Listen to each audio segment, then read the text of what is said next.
Steel Curtain Network. ¡Pique da piques! ¡Pique da piques! ¡Pique da piques! What is up, Steeler fans? Welcome back to another Steelers preview podcast. I swear next week, when Dave gets back from vacation, we will be back at a normal time. What that normal time is, I don't know, but I apologize in advance. This is just what fits everyone's schedule right now. I want to do a couple quick shout outs before I bring Brian Davis into the show. First and foremost, the music that you heard at the beginning of this show, the music that you hear at the beginning of my Let's Ride podcast. If you ever wonder who that is the Jerry Cherry Band. You might see Jerry in the comments from time to time. He's a great fan of the show. He's a great fan of the Steel Curtain Network, and I want to give him a quick plug. We haven't done that in a while. Also, to all the people that have been subscribing and following on YouTube, boy, the audience has grown. It took forever for us to get 10,000 subscribers, and we're almost to 11,000. That's exciting. It's a lot of fun. It's a different realm over there, but it's still fun nonetheless. So with all that out of the way, Brian Davis, welcome to the show. How's it going? Great. I love those shout outs. We cannot do these shows without you. Jerry Cherry is a fantastic guy. And our entire live chat, I see these names and I smile every time I see these new names pop up just now. And then there's new names that I've never seen before. And then we start seeing them more and more. So we love to see y'all. Thank you so very much. Jeff, you mentioned 8,000, just getting to 10,000 and almost to 11,000. It seemed like it took forever to get to 8,000. Yeah. And 8,000 seemed to fly. 8 to 10 seemed to go like that. So that's great. Whoa. I just saw something. I'm going to bring it up right now. Yes. I don't know how Afton Ford found out, but I made the dance cam at the Penguins game. Dave Schofield said that on the his show. How'd he find out? Did he see it? Well, he said that you were actually, I think it was, he talked to you and you said, I can't help you because I'm at the Pens game. Oh, and I want to say that someone else like Tyler was at the Tyler W was at the game and saw you on the dance cam or something. Yeah. So what happened is we got the entire row free dilly bars, but I had to get up and start dancing, doing my old man dance to that's what won it for everybody. And then right after that, I'm sitting down. They're all standing up as Iceberg had the hot dog gun out. And then so they're all standing up, and next thing you know, lands in my lap. Next thing you know, I'm like, hey, 10 minutes later, I had a free deli bar and a free hot dog. Well, there you go, folks. Yes. And that wraps it up for a Steelers preview. We'll see you next week. Hey, the Steelers don't give stuff away. No, they don't. You got to earn it. So obviously Dave is on assignment, aka vacation. I hope he's enjoying his vacation. He was going to try and join tonight. I was like, Dave, just go enjoy your vacation. Like, enjoy it. Enjoy not having to do podcasts for a little bit. Just go enjoy it. And he was there obviously for the Scobro show, and he did his Stat Geek this morning. Another great episode. So make sure you check that out. I mean, Brian, this is a sin. I wish we had something to talk about. There's really no news surrounding the Steelers. I guess we're just going to have to make up some crap for the next 45 minutes. I'm kidding. Hey, that's what other outlets do. Yeah. Hey, we've all been there. Not holier than thou here. So let's go back and let's talk about the news we'll do chronological order. And I want to get your thoughts on things. And obviously people that want to chime in the live chat or comment, if you're on Facebook or Twitter as well, you can do that. Mitch Trubisky, we knew he was gone, but now he has a new home, and it's a familiar home for him. He goes back to Buffalo, signs a 2-year deal worth a total of $5.25 million, $2.7 million guaranteed. Wow, that's incredible to me. Nonetheless, he's going to be making money from the Steelers this year as well, I do believe, or he already did as a signing bonus. Brian, what do you think about Mitch heading back up to, I guess, Western New York? Hey, I'm glad to see it. You know, I hate to do the AWBH, the anywhere but here, but yeah. That's, I'm glad to see him get a job. I think Mitch is a fantastic guy.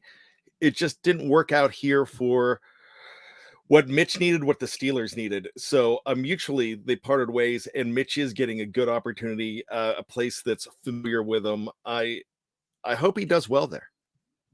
Yeah, 2 words sum up Mitch Trubisky for me: perennial backup. That's what he is now. He's just going to go to the highest bidder, and people are going to want him because he has some experience, and maybe if you need him in a pinch. But Heck, even in Pittsburgh, when they needed him in a pinch, he didn't play. It didn't pan out. Whether it's the start of 2023, when he came in relief last season. I'm sorry, 2022.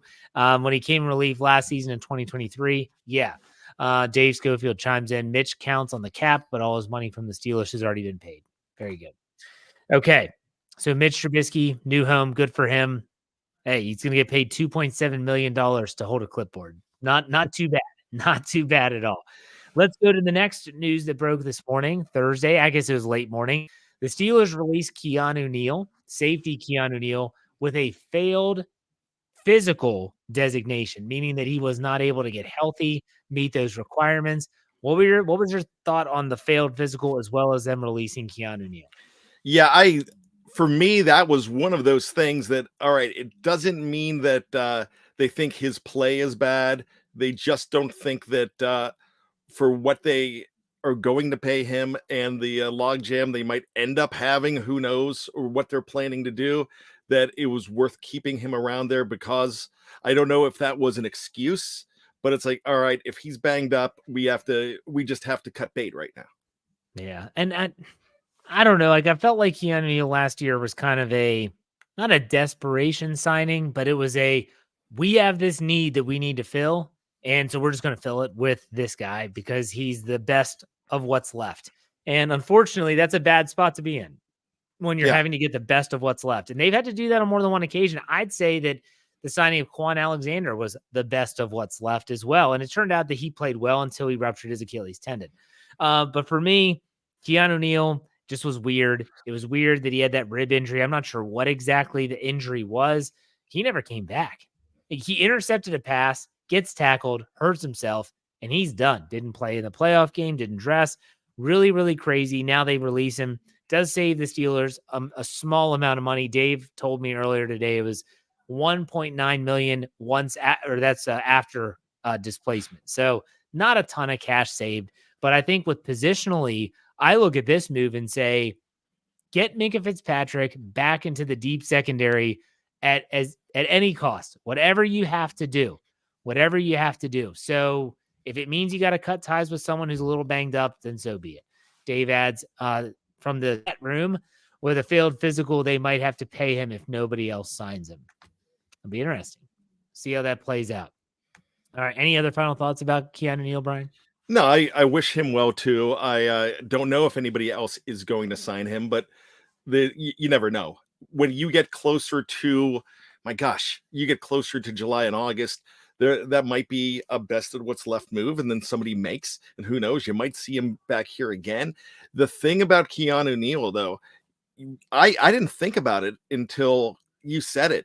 That was November 12th. Against the Green Bay Packers, if I'm not mistaken. And that was a long time to be out. Yeah. Was that he had the interception that Patrick Peterson tipped the ball and it went to him? Was that against the Packers? I'm pretty certain it was, because that was the whole scrum on the sideline where Danny Smith Jr. almost died. I do remember that now that you bring that up. Yeah. But and honestly, the free agent market at safety is just saturated beyond belief already with players that are big name players that are getting released across the league. So, hey, the Steelers, they cut ties with Keanu Neal. There's probably an upgrade out there, and it's probably not going to cost them a ton of money either. So let's go to the big news. Bryan, you and I were live. We didn't go live, but we were on our YouTube channel. That video is doing very well for us. And we're on the podcast side as well, doing breaking news story. I wrote the article for SteelCurtainNetwork.com, embedded the podcast in there, all about Russell Wilson's visit. Whether it's happened yet or not, I don't think it has. They're planning on it. Before free agency starts, Russell Wilson's going to visit with the Steelers. I kind of know what you think because, well, we already did a podcast together. But nonetheless, what was your take on Russell Wilson potentially is the key word, joining the Steelers, or at least coming for some check the interest? I think fantastic. Now, there's going to be a lot of different reaction. I'm going to wait a while until I look at the live chat here. We always want the best possible thing. We always want the greatest starter. In our heads, we want Patrick Mahomes, that type of production. Yeah. But you know what? if the Steelers brought in Patrick Mahomes, there would be detractors. There would be some kind of detractors. No move is good enough. The reason this is a good move, because this reminds me of Minkah Fitzpatrick. Now, look, they traded for Minkah Fitzpatrick. He was not cut. However, it was a situation where you still have a guy that put up some nice production last year. And remember, that team was winning at the end of that team towards the end of the season. We had them penciled in for a playoff spot before they before they benched him and lost down the stretch. So that was a pretty good Denver Broncos team in the second half, a lot better than they were in the first half. He started getting it together. It seemed that Sean Payton never wanted the guy. And now for the Steelers, we have known about this for a while, known of the possibility of this for a while because of our sources inside the organization. And what we were being told was that the Steelers are going to bring in a veteran quarterback to push Kenny Pickett, to guide Kenny Pickett, to be there. And if Kenny Pickett can't go, to be there if he can't go. We saw what happened when Kenny Pickett couldn't go last year with Mitch because they didn't go to Mason Rudolph quick enough. So with that, they still were able to make the playoffs, but they look to be in pretty good shape, though, when you had in that Cardinals game. Even when he went out, they were not getting destroyed in that game like they ended up. So I like the idea of bringing them in here. The biggest thing is money. Anybody that says, look, I'm going to ignore you if you say, well, I wanted Justin Fields. Justin Fields wasn't coming. We were putting that to bed 3 weeks ago. Yeah. Kirk Cousins, the same thing, because they cost too much. The reason I linked him to Minkah Fitzpatrick is because it's kind of the perfect storm. The reason Minkah is because he was a first-round pick the year before. He was only in his sophomore season in the National Football League. And guys like that, good players like that, don't get traded. But they were doing the tanking for Tua thing, which they ended up not having a tank for him, which they got in trouble for and lost a draft pick last year. So it was proved that they were tanking. They traded the guy away, and they went with the Pittsburgh Steelers because Ben Roethlisberger gets hurt, and they figure they can get a much higher draft. They would have got a better trade with Kansas City or somebody else, but they wanted the good draft pick because the Steelers was supposed to just go in the tank.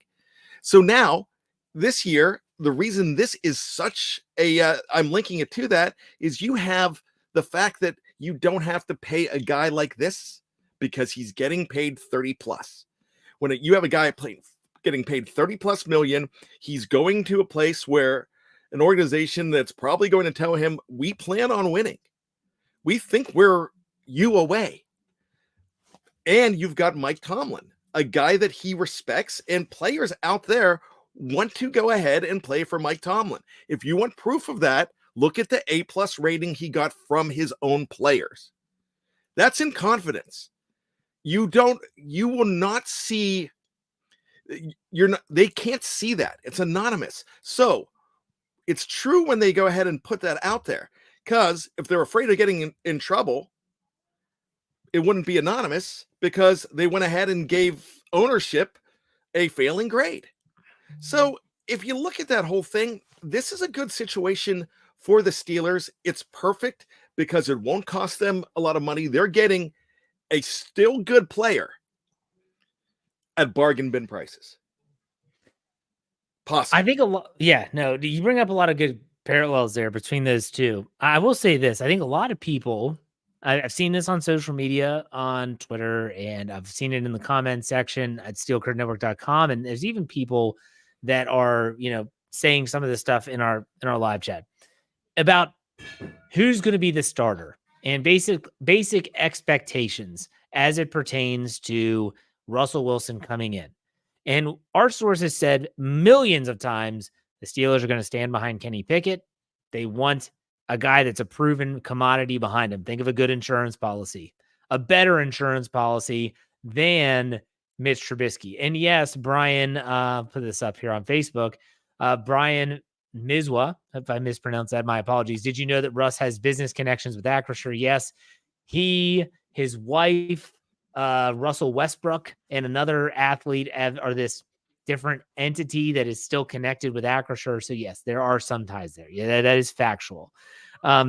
Everyone's so hung up on Russ isn't going to come here if he's not given the throne of the starter. Okay, I understand what you're saying, and I'm sure that Russell Wilson is going to want some type of soothing conversation about, look, you're going to have the opportunity that you desire, but we're going to stick with our guy. Russell Wilson has a resume. Kenny Pickett does not. Kenny Pickett has a resume of being injury prone, being safe with the football. We all know the whole pocket presence and spinning into stuff. Those are some of the things on his resume. Now, he does have some good things on his resume too. Fourth quarter comebacks, finding ways to win, things like that. So Russell Wilson, though, can sit back and say, look, I know what I can do. I'm going to come in. I'm going to work my butt off. I'm going to be that guy. And a training camp rolls around. I think that with that in the preseason, we're all going to have a pretty clear idea as to what we can expect from the quarterback position. Bryan, would you agree or disagree with that assessment? I agree 100% with that. And I want to go back to 40 years ago. I want to go back to 7th grade. And the teacher put up on the board, assume. And we were all shocked. 7th graders going, oh my goodness, because the teacher said, when you assume, you make an ass out of you and me. And I have never forgotten that all of my life. Have we heard Russell Wilson say that I don't want this? I only want this. I'm not coming for this. I'll come if I get this. No. The Steelers, when they talk to him, and trust me, I'm not saying any collusion, but we were talking about this earlier, Jeff, on our other show. Something that needs to be said is that there's a feeling out period. There's a vetting period before they even get in the same room, even before they set up the meeting. You find out what he's going to, what is thought that he's going to want. You talk to camps. It's almost like reference checks. You're checking things out. What would Russ come for? We've seen this in the movie Draft Day. We've seen this in a lot of stuff. You know what somebody is going to want and what they're not going to want. And if you don't think you're going to be close, you're not asking them out on a date. So that's basically, they're coming. Russell Wilson is probably going to Pittsburgh because of a situation right now. When I say going to Pittsburgh, taking that flight, go ahead, put out the Hertz rent-a-car picture on on Twitter. We need another one of those. I think I need to sit outside of Enterprise or Hertz and take pictures of guys so we can get a brand new one. But yeah, go ahead and do that.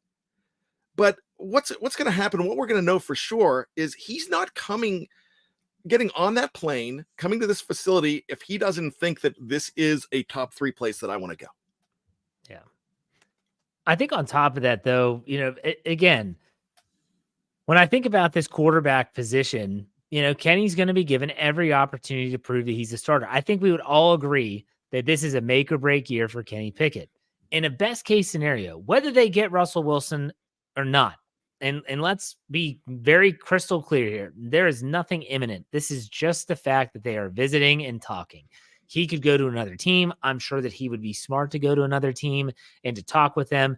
But I do know, if you think, and if anyone out there listening, watching this, thinks that these organizations, and this is not coming from inside information, this is just because I have a brain between my ears, that these, at the combine, as an example, GMs are all together, coaches are all together, agents are stirring around, insiders are stirring around. You don't think that these people communicate one way or another? Get out of here. They're all communicating. And so you know what they're saying? Hey, Russell Wilson, he loves Mike Tomlin, loves the stability of the Pittsburgh Steelers, sees it as an opportunity. He wants to get right. He wants to improve his image because his image is not the best. What better place to do? But then with that coach, that team, that organization. So, hey, for me, this makes sense. And especially when you talk about the finances. I'm only curious about one thing, Bryan. I'll get your take before we take a break and we'll talk a little bit more afterwards. What do you think about years? It's something we have not heard. Our source has not talked about. If there's an offer, what would the years be? Would it be a 1-year deal? You think a 2-year deal? What is your think? This is where you pull up Dave Schofield. I'm sure he's already thinking about this. But in my head, I was thinking about this earlier. I don't think you're bringing him in for a 1-year deal. I think it's probably going to be 2. The second year is heavily bonused. There's a clause where you go up. Now, Dave's saying 1 year. But, I kind of think that this might be a 2-year type of thing. But he's saying 1 year minimum. I mean, well, isn't 1 year a minimum? We want him for 6 months. Is that possible? Can we get 6 months? 6-year deal. I think he's saying veteran minimum. But so I can see that, but there might be an option for a second if they can do that. I'm not a capologist. Right. And that's why I just mentioned Dave, because he pretty much is. And I trust him when he says cap. But I wouldn't be surprised if they try to do something with an option for a second, or if there's, because they can't do backroom stuff. Because remember, they lost a draft pick in 1996 because of that with Will Wolford. Right. Yeah. And don't forget that they could also dive into something they don't do a lot of: incentive-laden contracts that have a maximum number that everyone says, like, whoa, where's this coming from? Then when you look at the minutia of the contract, you see, oh, so this is if he hits this, and this escalator in his contract. Just something to consider. The Russell Wilson story is going to be something that is going to continue to develop. It's going to be something that we're going to continue to monitor.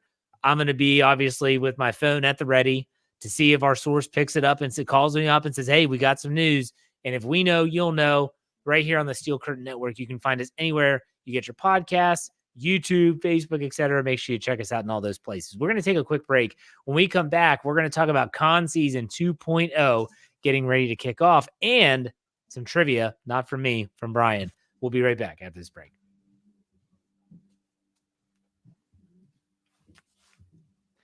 All right, Steeler fans, welcome back. And it is time to talk all about the Pittsburgh Steelers Con Season 2.0. Con Season. Second time around. Feels like he's been doing this longer, but no, it's really just his second full offseason. Bryan, what are your expectations? Let's assume that they find a way to either keep Allen Robinson or cut him. And so if they cut him, they save $10 million. Let's say they renegotiate a deal, add another year, and he only counts for 2. So if he only counts towards $2 million towards the cap, that's an $8 million savings for this year. Roughly, they're going to be hovering around $20 million in space necessarily. What do you think this free agency is going to look like with Con Season 2.0? I think it's going to be fast and furious because do they have a whole lot of room under the cap? No, but I always talk about the con couch cushions. 20 is a lot just for this year, because they can have a structured contract for only counts $2 million towards this year, and then they defer it to future years.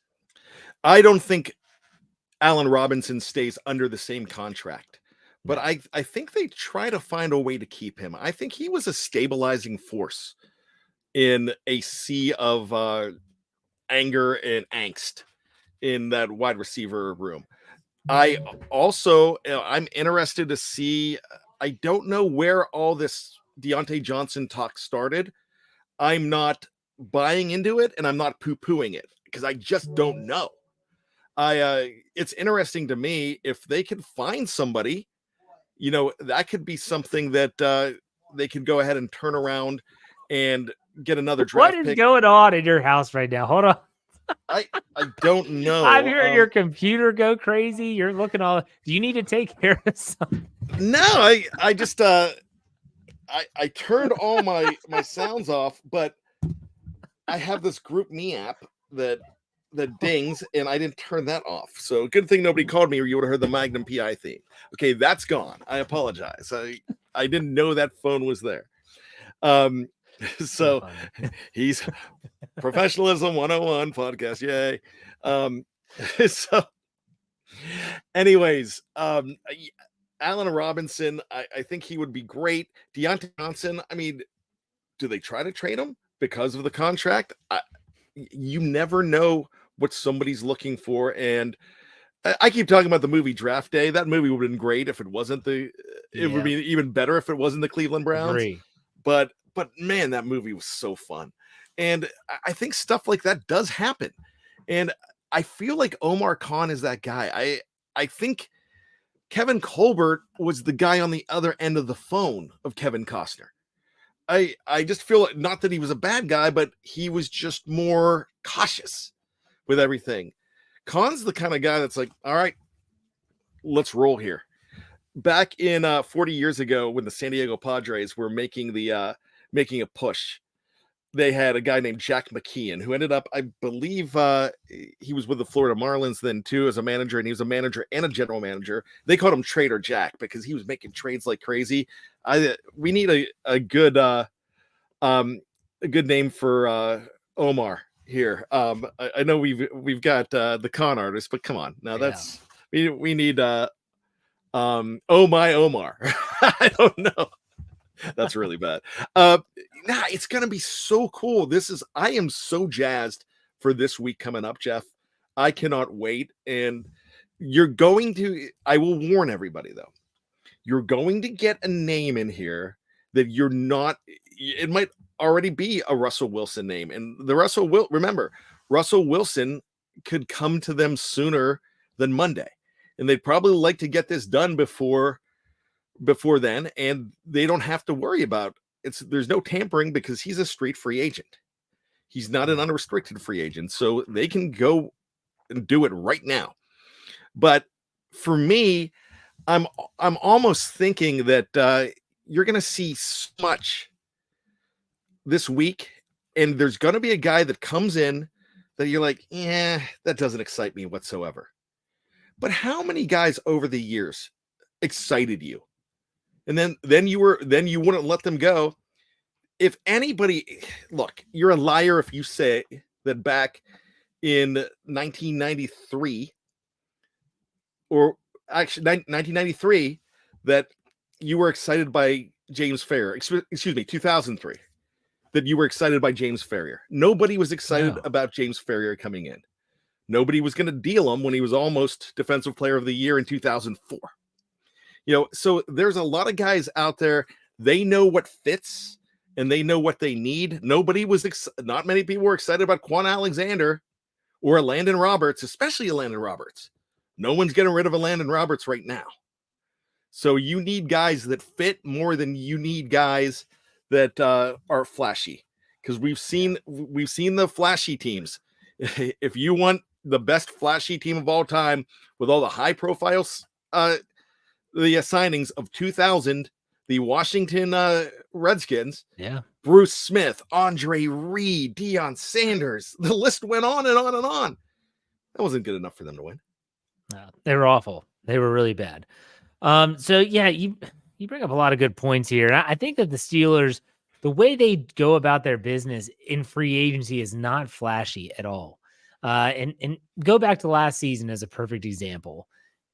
Nothing, like you said, what pickup did it excited you at all? Patrick Peterson on day one? Not really. Landon Roberts, didn't know much about the guy, going to be honest.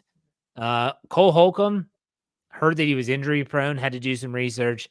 I guess the one that I was kind of excited about was when they got Isaac Seumalo. I had heard of Isaac Seumalo being in Philadelphia, and so it was exciting to see him come in. But to me, when I think about the Steelers free agency, I think about way more misses than I think of hits. I think about Kevin Colbert era. And this is something I talk about on my Let's Ride podcast on Friday at the very end. How excited were we when Dante Moncrief was signed? We were like, yes, this is the vertical threat they've needed. Yep. Oh, we were crazy. We were like, Kevin Smith is doing film room breakdowns of Dante Moncrief. The dude sucked.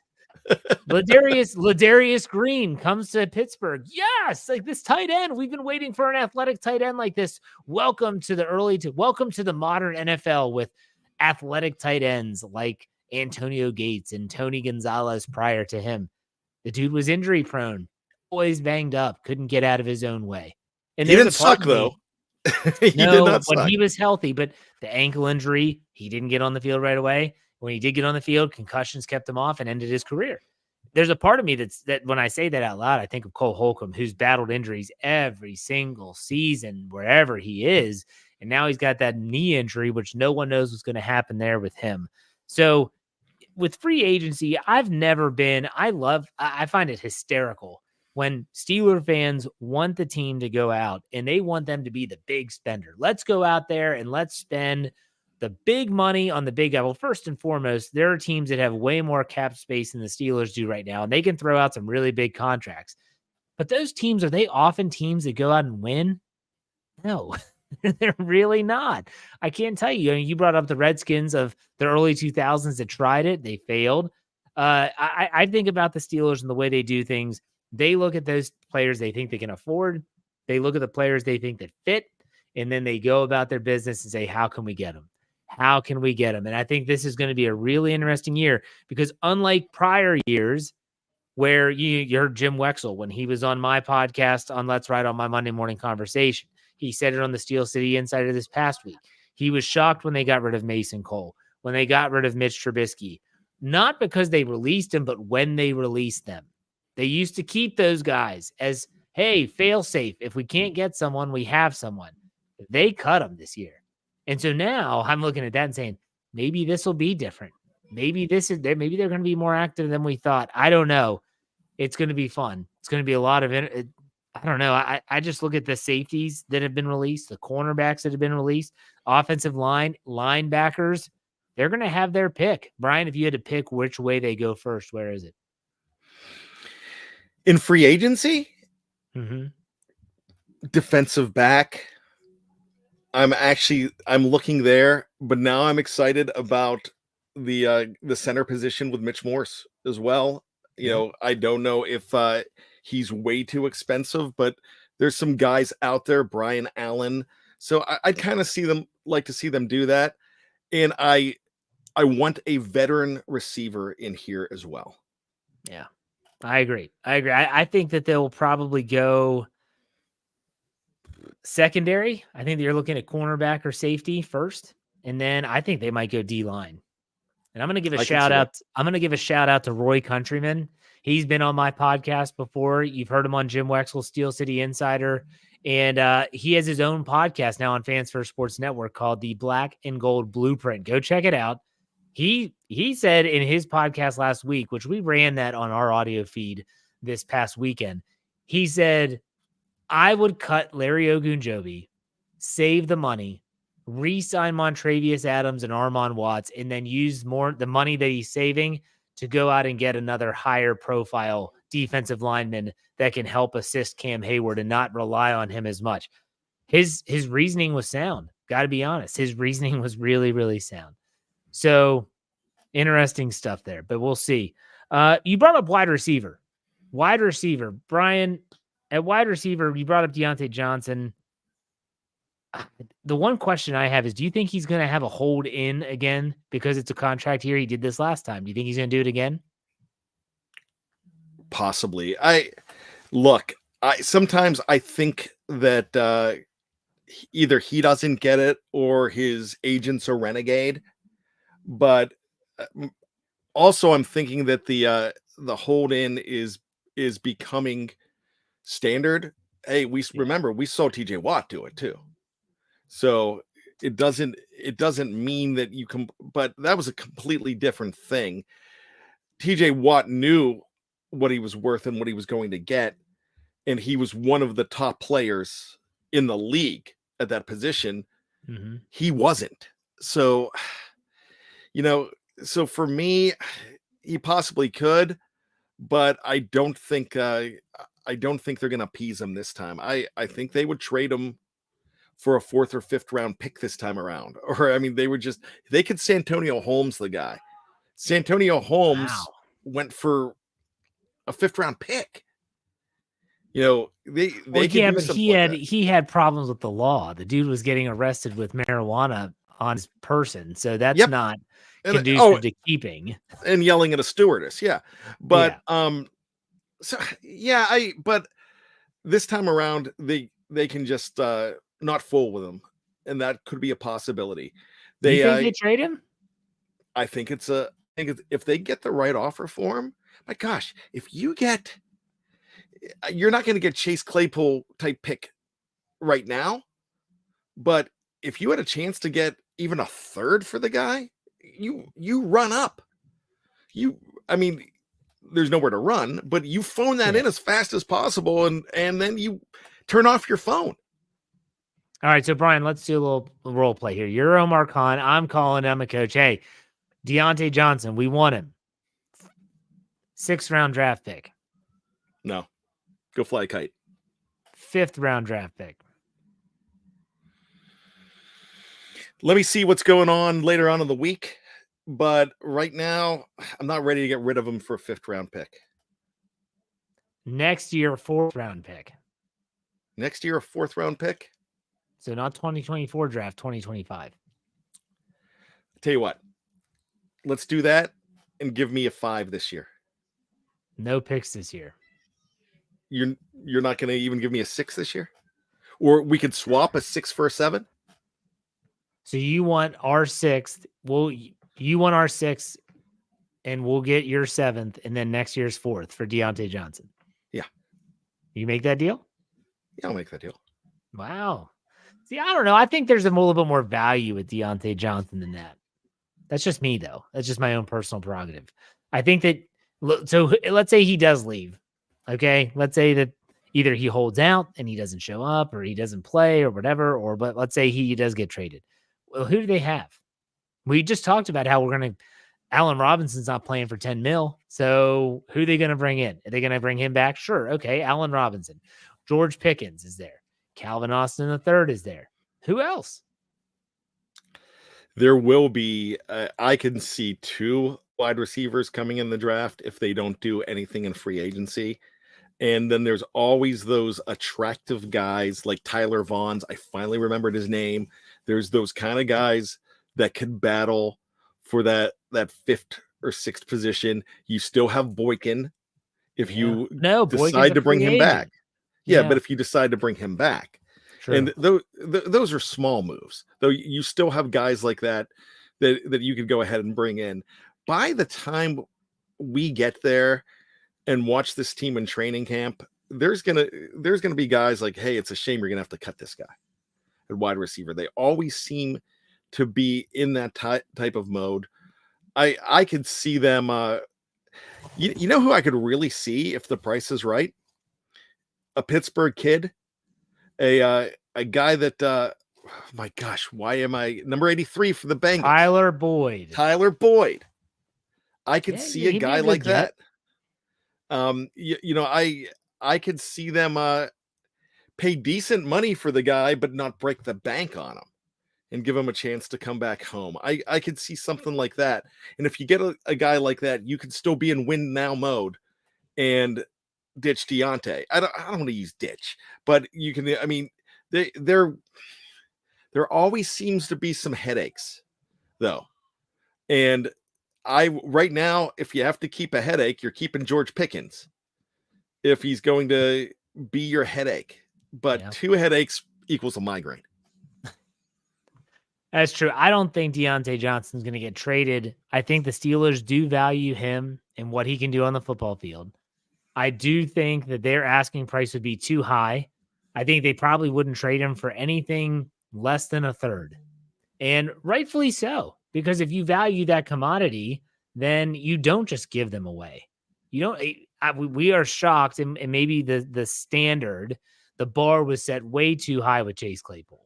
How in the hell did the Chicago Bears give up a 2nd round pick for that guy? I don't know, but it happened. And I think that's kind of everyone's thinking now, okay, that's what we have to ask for. I don't think that's necessarily the case. But Deontay Johnson, if they get a 3rd, I think they would entertain it. I think the big question would be, is the dude going to show up, and is he going to give it everything he has? Because he already did the hold-in once, and that's a big question because this is now a very young offense, a very young receiving room. You want them to be led by someone that does it the right way that we view it as the right way, maybe not necessarily them. I agree with you completely. And I understand what Dave's saying, and I'm going to bring this up just because I think I need to address this. I understand that Boyd and Johnson don't play the same position, but for what I'm looking at here is you have some other guys you can move into that position. You you could change some things around. It's one of those things that if you had a chance, do you remember back in 2004 where the Penguins almost got Ovechkin in the first round In of the 2004, 2004 draft? Yes, it was close. because they had the second round pick and they got Evgeny Malkin. So the reason I'm bringing that up is the next year when there was no really not any playing. So those guys drafted in 2004 didn't show up because there was a strike. So you basically had two rookies, like Ovechkin and Crosby were rookies the same year. Why am I talking hockey? Because when they won that draft lottery and you bring in a guy like Crosby, you can't, I mean, you have a chance to get Crosby. You're going to, we already have Ovechkin. We can't do that. No, I mean, you bring it in, you mix things around, you figure out how things could work. Hockey, you just got me all discombobulated. Well, you understand what I'm saying, though, right? Yeah, no, I do. I absolutely do. And it's going to be another part of this thing. Man, I still can't believe they got a second round pick for Chase Claypool, which makes me wonder if the Steelers got an offer for a third, if they would take it for Deontay Johnson. Or maybe they think that he's as valuable as a second. And I don't think there's any team out there that's going to give that up, personally. Yep. All right, Bryan.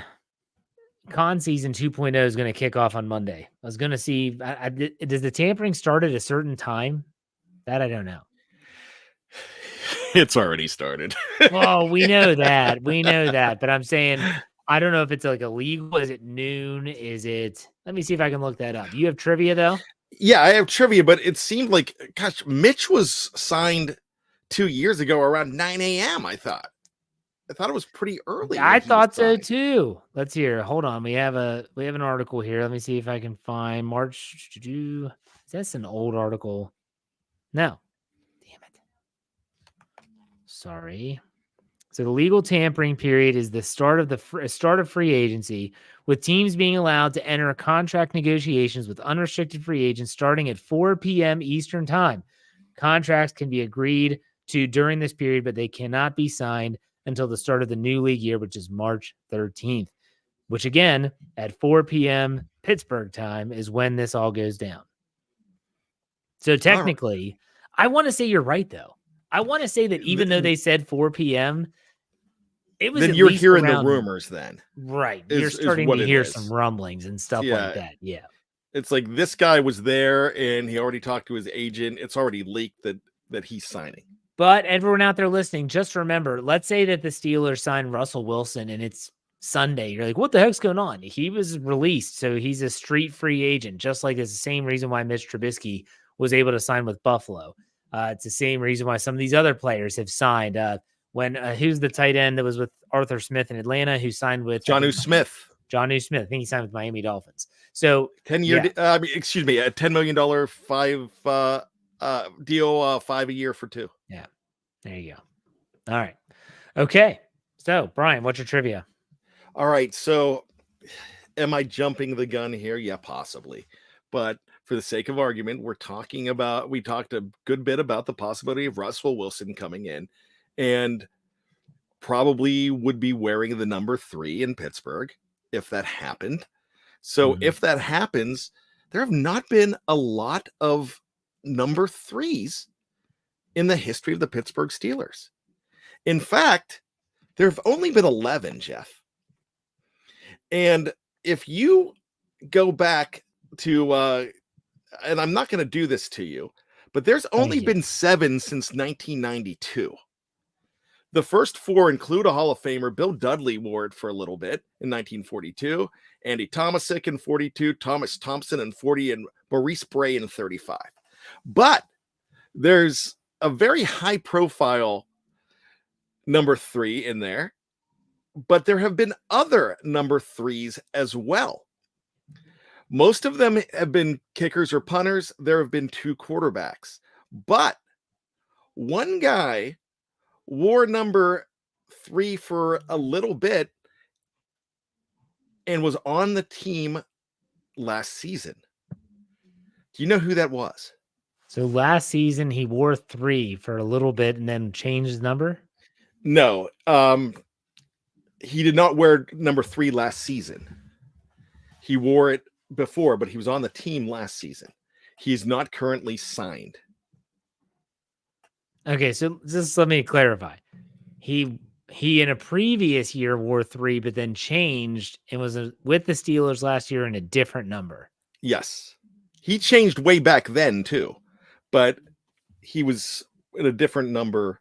And I can't remember what number he wore last year now, but let's just put it this way. He was a return offender. He came back. He's a return man? No, he returned to the team. So he couldn't have his old number, which was number 9.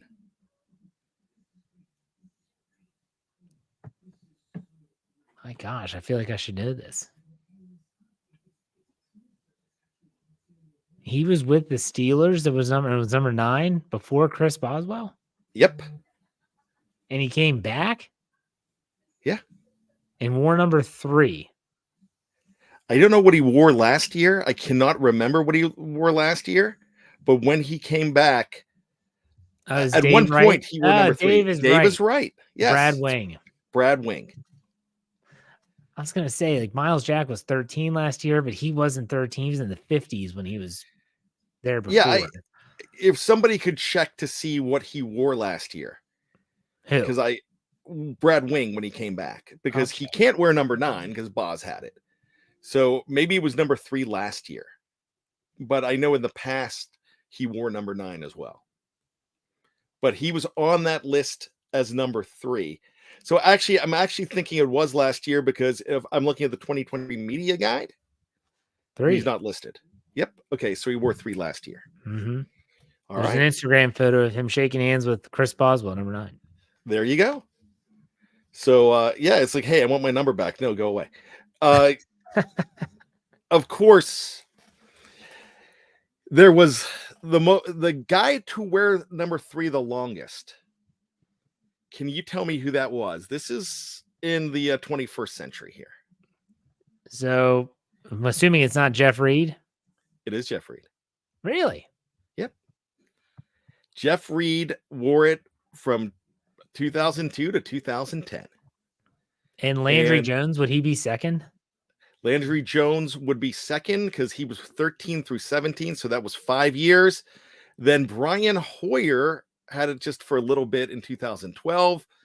And Chris Brown, Merry Christmas, wore it for 3 seasons, 99 to 01. Was Dwayne Haskins 3? He was 3 in 2021. Yeah. But, you know, it's funny. Pro Football Reference does not list him as a number 3 for Pittsburgh. And he never dressed in the game. Yeah. No, but the Steelers media guy does. And I hold that in higher regard. Absolutely. All right. That's good trivia. That was really good trivia. I don't have anything. Just ask me anything, Jeff. It's been a busy day. I don't have anything.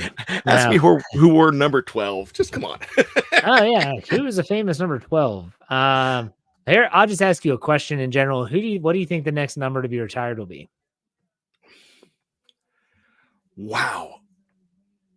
So if I think about this, it might be, I would actually think that 58 goes next. Really? I would say that because 32 went. They did Stotner. Stotner's retired. Mean Joe, and then Franco. Yeah, I would say 58. Because I don't think they're going to wait a while. You're not going to see somebody in 86 or 43 for a long time, but you're going to go ahead and see, because they don't retire numbers, but they just don't put them out there. There's no numbers.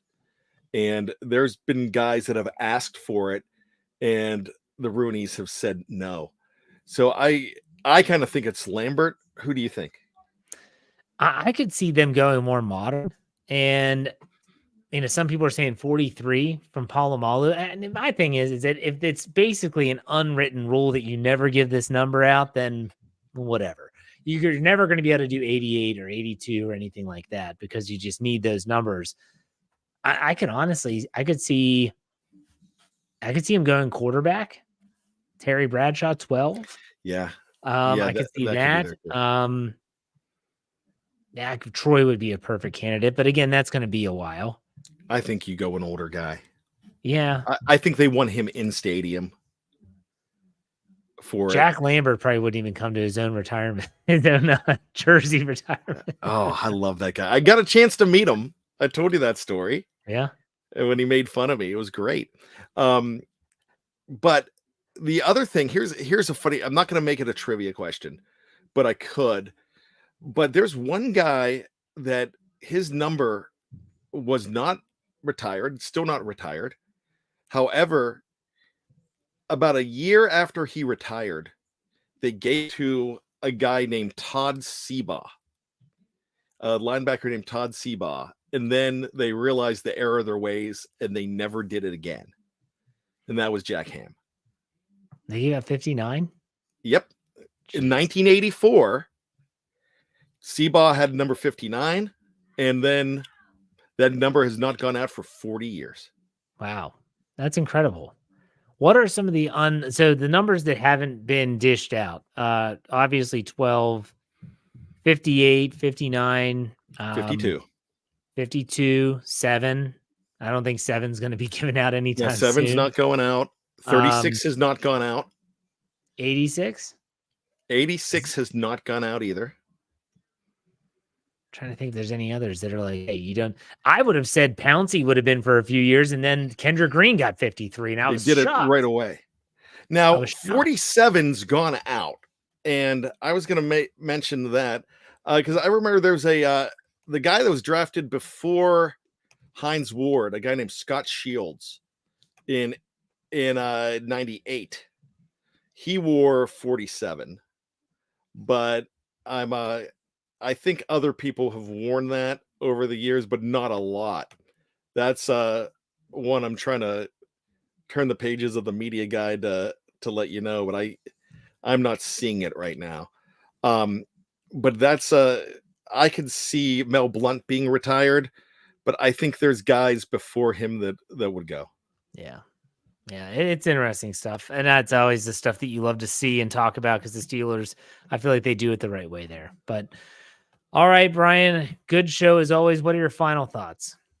My final thoughts are this, and it's something that we didn't talk about in this show, but something that's happening probably before we went out on the air. I got a text from our buddy Tom Courts from Rams Up and in Fans First Sports Network, and he likes to brag about this all the time. They're about to give Kevin Dotson a blockbuster deal. 3 years. 3 years for like what, 36? Yeah. Is it something like that they're going to go ahead and give him?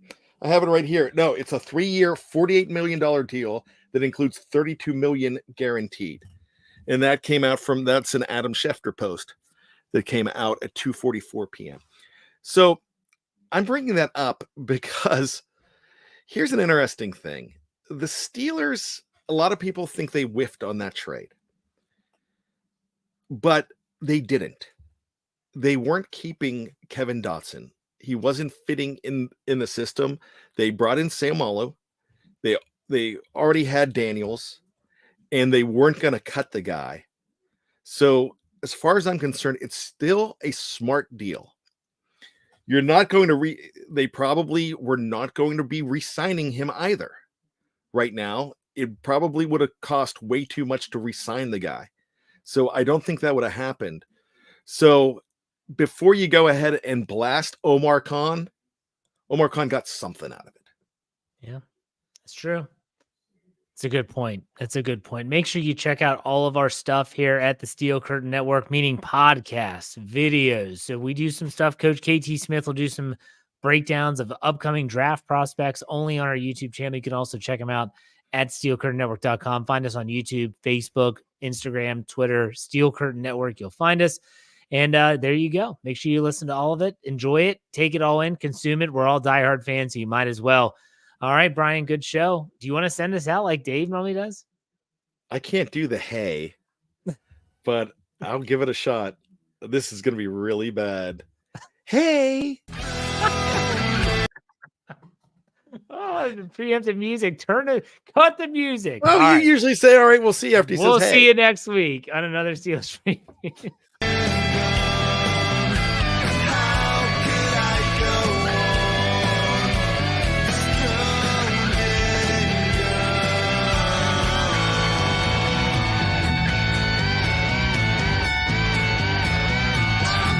Steel Curtain Network. Get it. Everybody else gets a little tight.